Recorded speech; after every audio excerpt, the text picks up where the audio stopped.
Hey everyone, we've done a few videos lately in the video library I have for you guys. One was how do you hang in there during a rough market, whether it's a pullback or it's a bear market. Things I do to stay in good headspace because if you are in good headspace, you'll make better decisions, therefore have better returns, not dig yourself into a deeper hole. Another video that hopefully was helpful to some of you was day one after a tough loss. What do you do? When you wake up getting punched in the face and, a negative biotech binary, you wake up to one of your main holdings down 50%, 80%. How do you respond to that to make sure that you don't make more unforced errors or mistakes as a result of the emotions you're feeling? But today, another question that I get is, what does my daily due diligence routine look like? Scans for new ideas.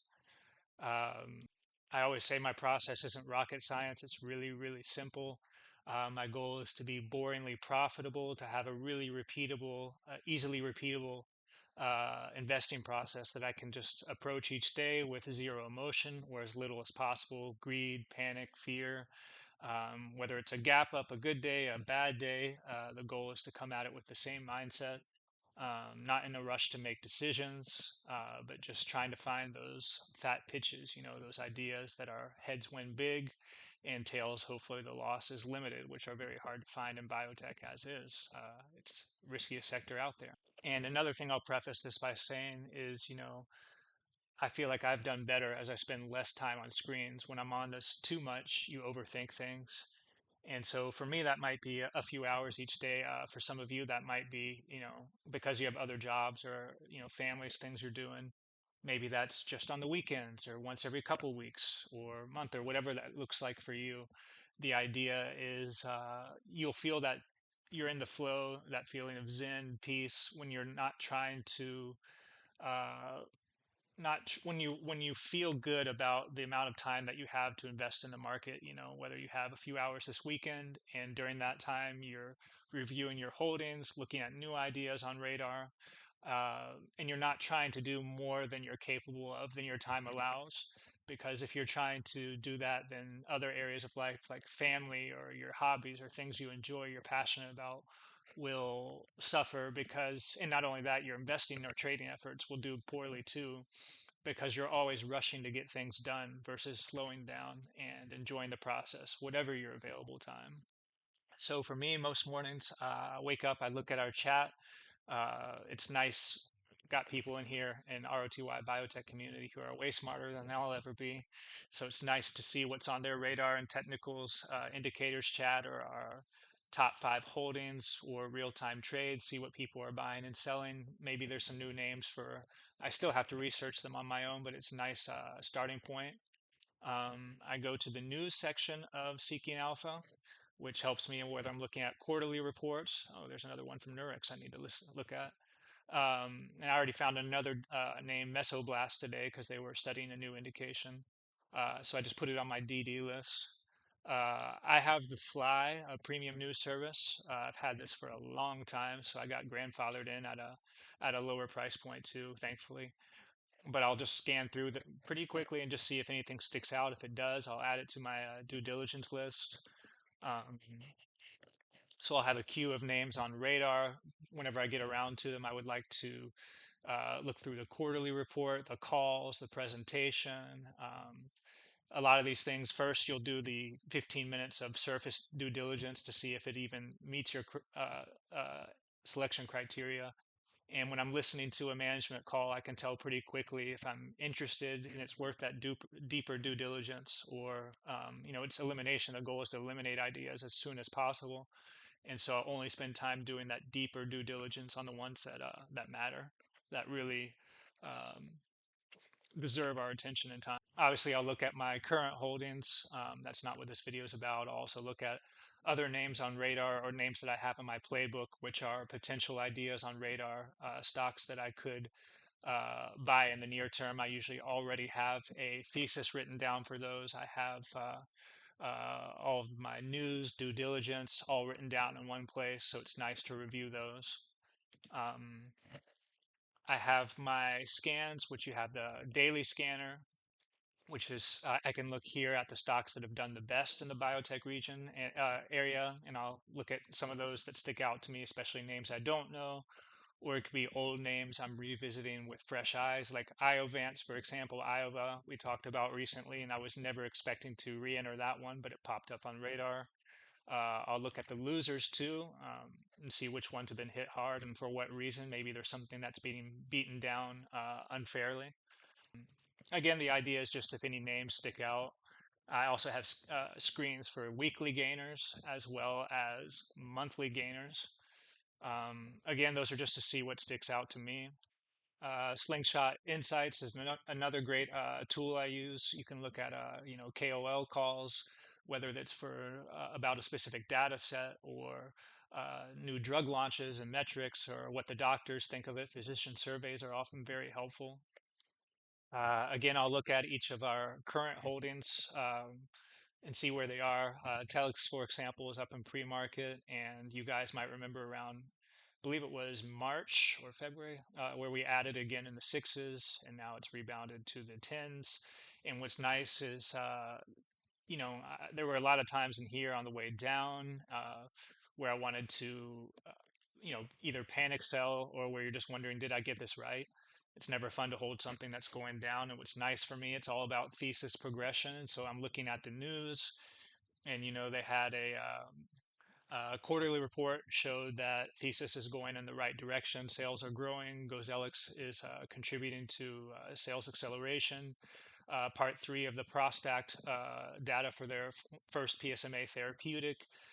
There were no skeletons in the closet there, so that was an overhang on the stock, waiting to see if any safety signals or things like that. And so for each of the holdings, I'm really just following the news. Um, I don't want to minimize this. I do say that for a lot of people, if they don't have time to invest, a lot of these companies, you can literally just check in on quarterly reports and calls. And if the thesis is going in the right direction, you're holding patiently. That's where the big money's made. And if the news flow shows that I'm wrong, I'll be the first person to insert my mouth, foot and mouth sell and move on to whatever's next. I shared today on X, I believe, that some of my biggest losses come when I'm slow to recognize and react when a thesis has been adversely impacted, when a thesis has, a stock has negative news, and I fail to recognize how negative that is, or how my thesis for investing has been impacted. So again, in summary, nothing I do is that original or special in and of itself. I tell people I think sometimes they overestimate uh, how complicated my process is. I always say the simpler, the better. The goal is to be boringly profitable. So in the morning, I'll check our chat first for any new ideas, anything we're talking about that grabs my interest. I'll check the news on websites like The Fly, Premium Newsfeed, other websites, and go through that, analyst initiations, but especially if there's any secondary financings, if there's any new data, news of some kind, maybe there's a green flag like somebody key added to a board of directors, you name it. So going through news feeds. Same thing in the afternoon after the close. 4 to 5 is a time when there's PM is a time where there's more news flow, and I'll check here again to see if there's any news of note. Usually it's companies after hours reporting, not usually, but sometimes bad news, but sometimes it's good news, a quarterly call, a drug approval, you name it. I'll go through my current DDQ, names on radar that I want to investigate. Um, as I mentioned before, I'll go through my current portfolio holdings, go through other names in Playbook, which are already I have a thesis written down for, already I have all my due diligence in one place. Speaking of which, I don't know how you organize yours, but I like to do it by document. So I'll have everything in a Google document under the specific stock symbol. And then I have folders for, April 2026 this month, and then within 2026, I have folders for the previous months. I have folders for previous years, like 2025. You can see each month, and each month the names that I have and the due diligence behind them. What's nice about that is stocks that sometimes I was not planning on revisiting. If they become interesting, Again, like Iovance was, it's nice that instead of having to start from scratch, I can look through the folders, find my old due diligence, all my notes from the past, whether there were calls, etc., and it brings me up to speed quickly. So if you have a way to organize your notes, before I used to just kind of throw things away if I wasn't using them anymore, but this has been a game changer for me too, being able to look back at my prior notes for these names when they come back on my radar. As my trade posts show you guys, here's an example. March 4th, I added to Apellis. Interestingly enough, that one was the one that was bought out. We added to Telix at lows. Um, Here it says 4 trading days per month to encourage patience and selectivity. We've actually I've lowered that to 2. What I'm trying to do is trade less and hold more patiently. So an average of 2 days per month where I'm trading. When I'm experiencing hot streaks, things are going really well and I'm feeling very confident. I allow myself to trade a little bit more often because I'm trusting my instincts, trusting my decisions. I'm in a, experiencing that positive momentum. And so I want to take advantage of that good headspace. But the converse is true too. If I'm having a period where I'm more losses, not doing well, I've learned the hard way that it's better to have less activity because otherwise I'll be trading more often to try to, make it back the money I lost. And so instead of digging a deeper hole, the idea is to slow down. And so that's for me where this rule of 2 trading days per month is what I try to stick with. In our weekly recaps, you guys know that I monitor certain things like this 84%, which is my trailing 12-month gain loss ratio. Those are realized gains or losses. So my goal is to be right. I call it a win rate 70% of the time. Right now, that's 84%. And interestingly enough, year to date, that win rate is 98%. That's pretty nutty, the highest it's ever been for me. That's not going to last. That's not sustainable. But it does show me when I'm in a good patch. And likewise, during my rough patches, that's fallen as low as 30%. And that's when I'm doing really poorly. So I think of it like a check engine light, telling me uh, when I need to make changes as soon as possible. Likewise, in my account, I like to look at these realized gains, losses, the green circles, the red circles. The idea is I'm trying to keep the red circles, the losses, as small as possible. Those big losses are the ones that are hard to come back from. And then these green ones, as you can see, I'm just trying to base hits over home runs. If I can compound good decisions over time, good things tend to happen. Those base hits add up as opposed to swinging for the fences. And along the way, as you can see, we have these 200%, 150% winners, some even bigger. And those just come from risk management first, and those will come along the way. So again, instead of rambling, I just wanted this video to be helpful for you in your specific process, whether you're able to do this daily or once a week, a couple of times a month. How do you use your available time for due diligence? I'm certainly not telling you what to do. It's each person does it in a different way. But for me, at least, I find my time is best used. That's why you'll see sometimes less articles from me and other things. I try to add value for the portfolio first. That's what's most important to me because if I'm doing well there, it'll be translated into performance and then it's helping people, those who follow me. And if I'm not, then there's really no reason to do this. So, how do you use your time for your process? For me, it's about in the morning, I'll wake up, scan the news for biotech, premium news feeds, or Seeking Alpha. After I scan the news, I will scan our chat here on Seeking Alpha for any ideas that other smarter minds are discussing. So, again, it's the news, it's chat, maybe 15, 30 minutes after the market has opened, I'll run my daily scan for gainers that stand out, and stocks that have gapped up. And I'll see if there's any reason, maybe there's news that is interesting, like a new data readout or a readout coming up, or maybe it's institutional positioning, maybe it's a financing.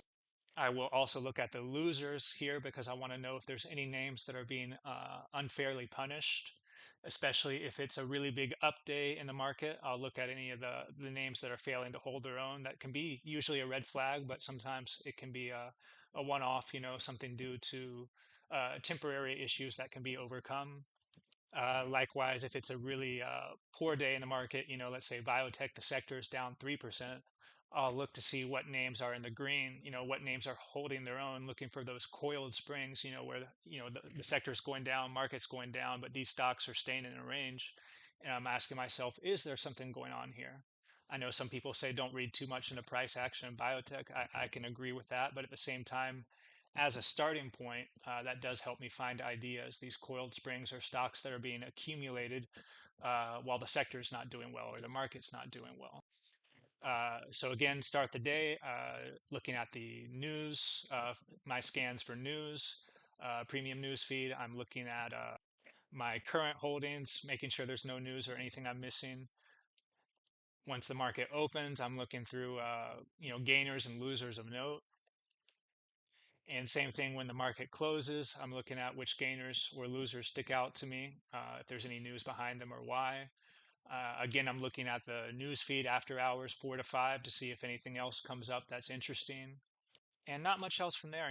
Other premium tools I use like Slingshot Insights. It's nice to see if there's any KOL calls that stand out to me. I have Stat News, other premium subscriptions, just because it's nice to see what other people are talking about. I'll keep an eye on chat during the day just to see, again, what other names are being mentioned. And again, the fun part of this process is if there's days where I have a lot of time that's available, I can draw it out. I like to spend most of it digging into specific names in my due diligence queue. Like if I'm looking at Mesoblast, for example, recently popped on there, a commercial launch name that's fallen back to 14. I might spend the next week, couple weeks, whatever, listening to calls, comparing notes, looking through filings, doing due diligence on deeper on one specific name. But that morning routine of scanning the news, scanning charts, in the pre-market, then after the market close, scanning news, scanning charts, that really doesn't take much time. Once I think it was Wilson in our chat, Sanctuary Bio, who said, like, once you know your process, you can tell pretty quickly what names stick out to you that would meet your selection criteria and why. So do it slowly and intentionally at first. I mean, even now I do it. I learned the hard way. Do it uh, at a enjoyable pace. If you're rushing yourself, it's not enjoyable process.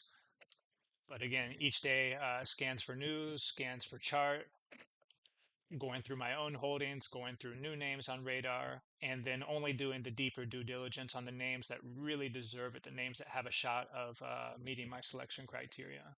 So hopefully that rambling wasn't too hard to understand. The key takeaway I want for you guys is whether you have, 15 minutes each day or you're doing this daily, weekly, or monthly, is find a way to organize your due diligence, your scan process for new ideas based on the activities that add the most value to your process. So based on the activities that are most likely to translate into finding high quality setups for you to invest in, managing your portfolio. That's really what the good stuff is. I kind of found out the hard way that I was wasting a lot of time, spinning my wheels on activities that really didn't add value to the portfolio.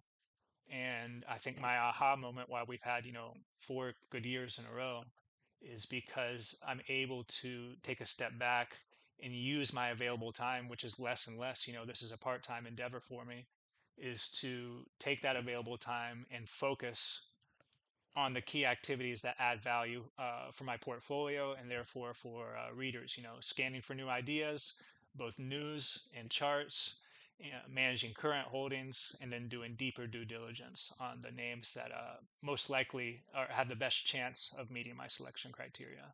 So cheers all. I hope that will help you with your process, making the most of your available time, not feeling panicked that you don't have enough time or stress, but just seeking to make the most of the available hours you do have for due diligence.